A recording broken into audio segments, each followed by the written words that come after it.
Hello and welcome to The Wire. We are here to talk with Professor Sugata Bose today about his latest book, which is called The Nation as Mother and Other Visions of Nationhood. Professor Bose is the Gardiner Professor of Oceanic History and Affairs at the Harvard University. Besides having authored several books, he also represents the Trinamool Congress in Parliament. The book comes at an interesting time when we as a nation have been debating actively, if not often fractiously, the idea of nation and visions of nationhood, as the title of his book is. Through a series of essays, Professor Bose has tried to draw the linkages between the nation and reason, the nation and spirituality, religion, humanity, ethics, etc. I would like to begin by asking Professor Bose, what gives rise to the idea of nation and nationhood? How are ideas of nation and nationhood born? The idea of the nation is a very modern one. It can probably be, traced back to the late 18th century at most. The idea of patriotism has much deeper roots, and there are, of course, connections between pre-colonial regional patriotisms in India and modern nationalism as it emerged in the course of the late 19th century. Nationalism, of course, has always had a liberating aspect, particularly in the colonized world of Asia and Africa. It has been the main impetus behind the freedom struggles. On the other hand, the nation has always also had an oppressive aspect. If you think about the nation states of Europe, so we have always had to contend with nationalism as a Janus-faced phenomenon. What I've tried to show in this book is that the most enlightened of our political thinkers and leaders in the early decades of the 20th century favored a kind of nationalism that instilled a spirit of service among our people and also inspired their creative faculties.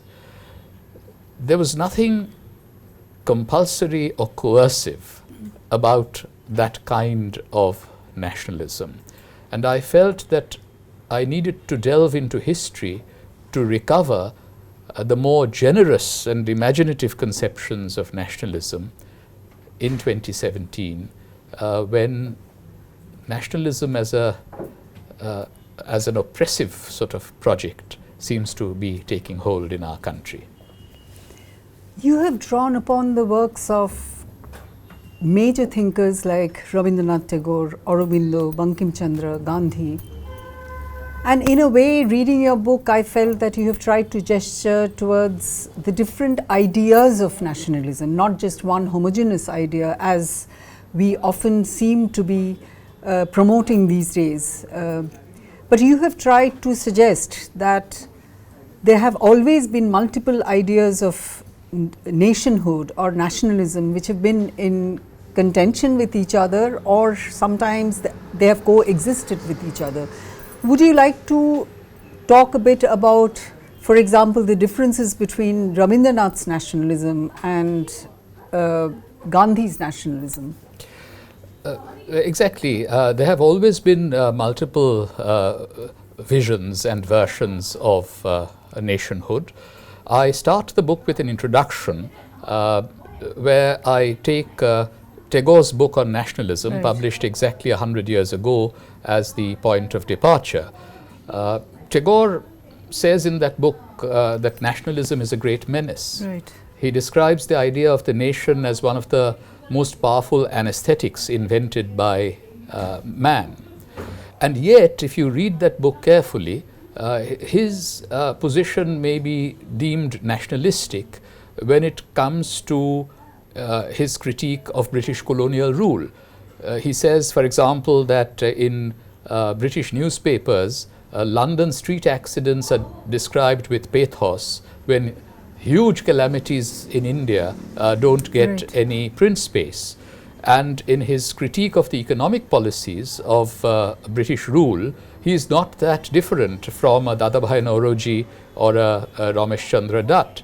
And yet he says that, we have such social restrictions in our country, even about our choice of food, that these may in the future find expression in our political organization and might create engines of coercion. And I cited that particular sentence from Tagore to say, even in Parliament on the 9th of August, during the Quit India discussion, that we really need to stop these engines of coercion. Now, Mahatma Gandhi, interestingly, described Rabindranath Tagore as a staunch nationalist in his obituary reference in 1941. And I think he was referring to the Tagore who had composed beautiful patriotic songs and poems, and always had a consistent anti-colonial stance while warning his own countrymen not to imitate the monstrous features of European or Western nationalism. Tagore was interesting, but Gandhi was too, because he felt that all of the different religious communities of India, all of the different linguistic groups could contribute to the emerging discourse of the Indian nation. And he saw no necessary contradiction between territorial nationalism and an extraterritorial anti-colonial sentiment. During the non-cooperation period, he gave us 3 national slogans. What were these? The first was Allahu Akbar, God is great. The second, he said, could be a choice between Bharat Mata Ki Jai and Bande Mataram. And he said he preferred Bande Mataram because, as he put it, it would be a graceful recognition of the intellectual and emotional superiority of Bengal. Now, he was flattering the Bengalis because he knew that the emotive power of anti-colonial nationalism resided in Bengal, and he wanted to draw Bengal into his All India movement. And third, he said, we must have a slogan which says Hindu Musalman Ki Jai, because what is India without the union of the Hindu and Muslim hearts? Now, Tagore and Gandhi had many debates. Even among Bengali nationalists, there were many debates. Initially, Chittaranjan Das and Bipin Pal were a bit concerned when they heard about Tagore's powerful critique of nationalism in 1917. But then they imbibed or absorbed the Tagorean critique and came to agree with Tagore that we must place humanity above the level of national identity. Right. In your book, you've also dwelt extensively on the works of Aurobindo. Yes. And in fact, somewhere you have said that how Aurobindo had spoken about how difficult it was to unite India, and it should never, unity or centralization should never come at the cost of free life of different communities. Could you please talk about that a bit? Yes. One of the major themes in this book is that the federal idea was very powerful in Indian political thought in the early decades of the 20th century. And Aurobindo is a good example, of that trend in Indian political thought. Unfortunately, since we don't read figures like Aurobindo or Vivekananda carefully, they get to be appropriated by the religious right. And our self-avowed secularists should actually engage much more with the thought of figures like Vivekananda and Aurobindo. Aurobindo, for example, described the Mughal Empire as a magnificent construction. You've mentioned that in your book. Yes, I have mentioned it in my book. Also, he thought that in the 18th century, there was a new life among the regional peoples of India, which got cut short by the intrusion of the European nations, particularly the British colonial conquest. He argued that unitary centralized dominion was totally unsuited to a diverse country like India. And he even had a discussion of the idea of the Dharma Rajya in our great epics. He discussed the political theory and also the political practice of major subcontinent-wide empires in our past.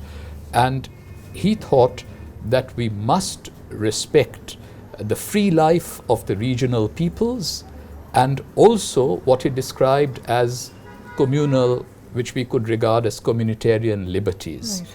And therefore, we had to build a federal India that was respectful of the myriad diversities of language, religion, region, and so forth. You know, American authors, historians, as well as political theorists have written endlessly about the Federalist Papers there.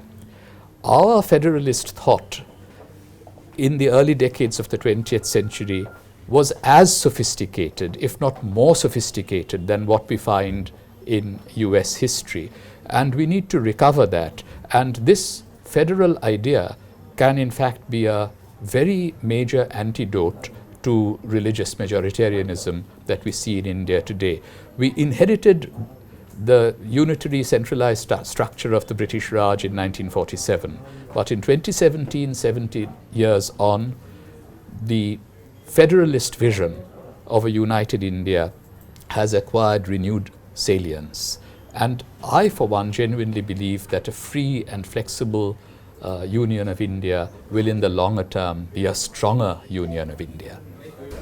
So in the contemporary times that we are inhabiting, fractious times, if I may say so, of around the theme of your book, the nation and nationalism, would you say that right-wing nationalism of the old and right-wing nationalism of the kind we are now witnessing, is there a way of differentiating between the two? Would I be wrong in saying that right-wing nationalism of the past had more sophistication to it, and now it's been simplified into the binary of either with us or you're not with us, with us and them? Well, it depends on what you mean by right-wing nationalism of the past. There was a kind of nationalism in the period of our freedom struggle where nationalism was infused with culture, but it could be the culture of different religious communities. Right. If you look at this image on the cover of my book, Abanindranath Tagore's Bharat Mata, which was initially titled Bongo Mata and then offered in the service of the cause of the entire Indian nation. This is an image which is a very gentle, tender image, and again, it ought to inspire service. No one would dream of killing in the name of Bharat Mata, or you cannot imagine anyone being coerced to shout Bharat Mata ki jai when you see this kind of an image.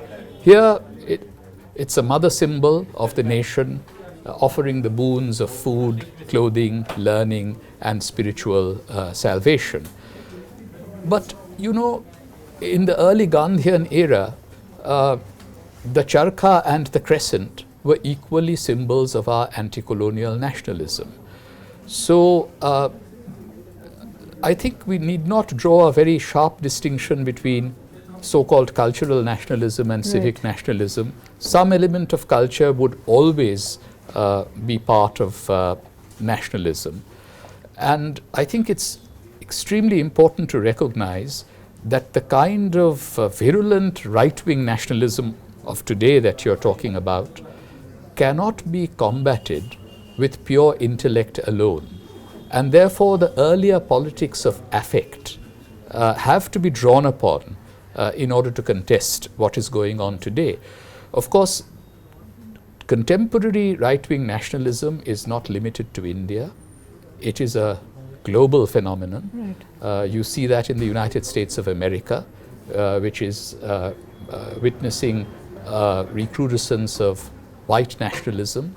Just think of the events that took place in Charlottesville in Virginia recently.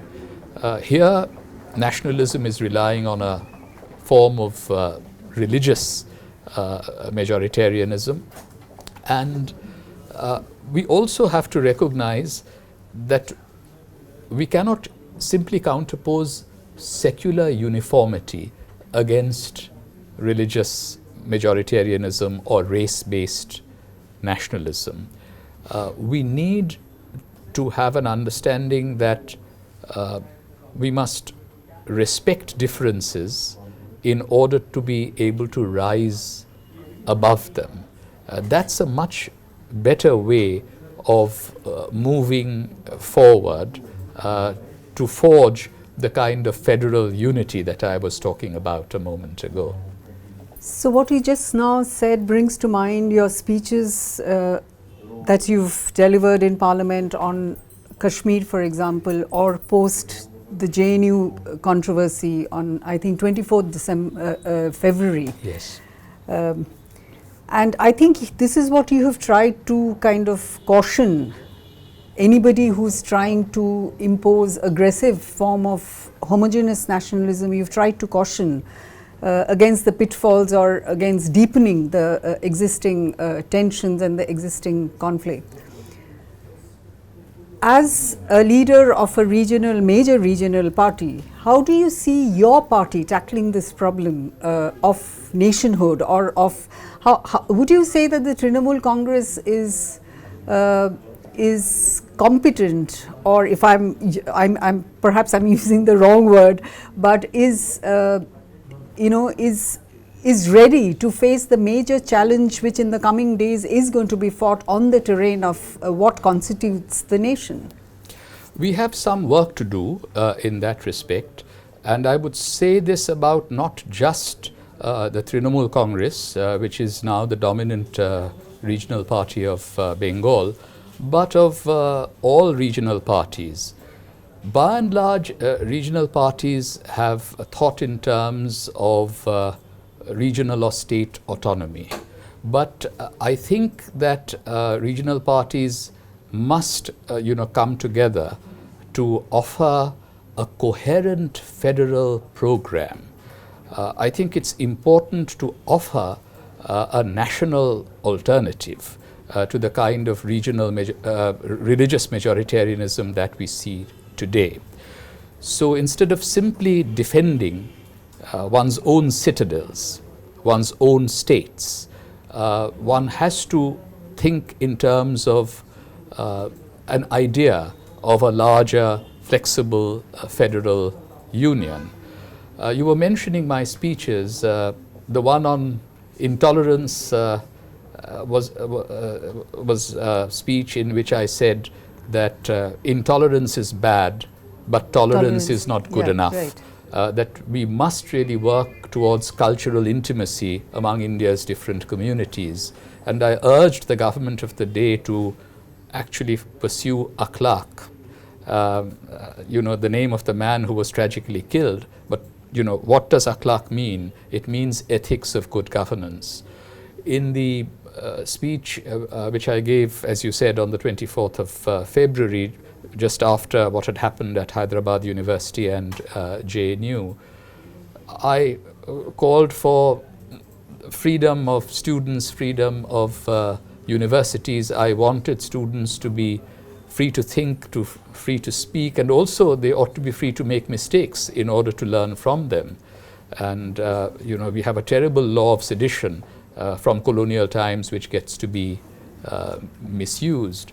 And even when it comes to Kashmir, recently our Prime Minister has said in his Independence Day speech from the ramparts of the Red Fort that he wishes to embrace Kashmiris. What I would say is that Kashmiris do deserve a warm embrace, but it should not be too tight an embrace, because what we really need to work towards is a federal union. We need to give the people who inhabit our distant provinces, of course Jammu and Kashmir, but also the northeastern states, a better sense of belonging to the Indian Union. We need to give the people of these states the reason to want to be part of the Indian Union and not want to leave it. So that's the kind of vision of a federal Indian Union that the regional parties need to put forward in front of the country. We must learn to think beyond our own regions and offer an alternative vision of a better and united India. Thank you so much, Professor Sugata Bose. It was a pleasure talking to you about your book, The Nation as Mother and Other Visions of Nationhood. Thank you very much indeed. Thank you very much. It was great to be here at the Wire. Thank you.